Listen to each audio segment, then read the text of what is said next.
రామ చక్కని సీతకి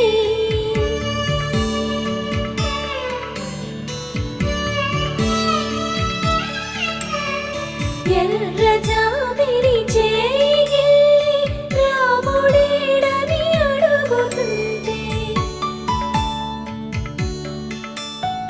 చూడలేదని పెదవి చెప్పే చెప్పలేమని కనులు చెప్పే నల్ల పూసై